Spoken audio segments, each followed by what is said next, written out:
Alright guys, first things first I want you to know is that injuries are totally natural, whether it be football, basketball, hockey, and wrestling. I mean, if you're gonna get an injury from this, and you're not gonna get an injury from this, then that's sorcery. Nothing else you can tell me. But let's talk about it. Players are getting injured, young players at that, right? Lukaku, Gavi, Nkunku, right? And if you think about the average time a player gets injured in the Premier League, it's 6 weeks, right? 6 weeks. I didn't even need to calculate that. I'm just gonna guess, right? And 6 weeks is 16% of the time in the Premier League, considering 9 months time period, because that's how long the Premier League is actually played, right? And if you take away 16% of games from Haaland and goals, Haaland would have had only 32 goals last season. I think he's gonna be happy with that fact, right? And he also missed some games in between that period, but they were not much.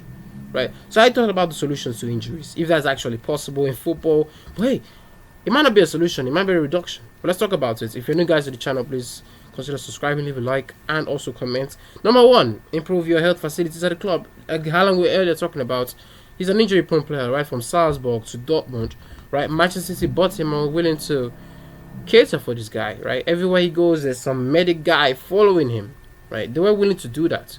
And I don't care if you need to sacrifice someone's salary, but if you're going to sacrifice someone's salary and take it towards your healthcare, then do that, because 5 million, you take 10% off 5 million, that person still gets 4.5 million, and then you keep 500,000 to a health facility. I mean, tell me there's not going to be growth in that area. Second thing I think that could cure injury or reduce it, whatever language you want to use. Second thing I think is get more room for first team players, right? Look at someone like Gavi, who's injured for the next 9 months, right? If there are 2 players on the bench that could rightly take Gavi's place in the first team, which would mean Gavi won't be afforded those many games that he was afforded, I think that would be good, because I want to talk about academy players, right? I'm talking about availability of signing more players, widening the squad to 40 players minimum, right? That can be registered. And I think that way you're going to see a reduced number of injuries, especially if the managers are considering the amount of games that you're willing to give to these players. I mean, if the law can be adjusted for that, I think that will be a very, very, very good thing for football. And I don't care if you have to slash someone's salary once again to get it done.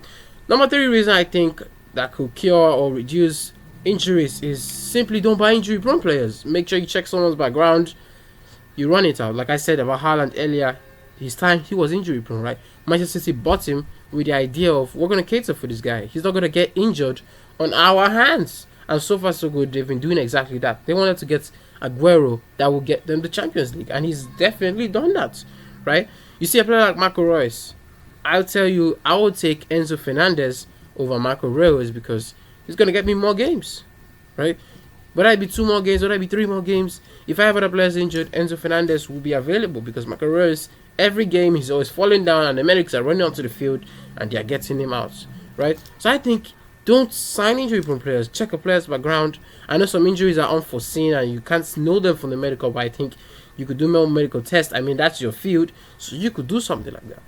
I think these measures, if they're considered just one of it, I think there could be a positive change in how injuries are seen in football. But anyway, guys, let me know what you feel down in the comment below, guys. If you're new to the channel, consider subscribing and leaving a like. I'll see you next time.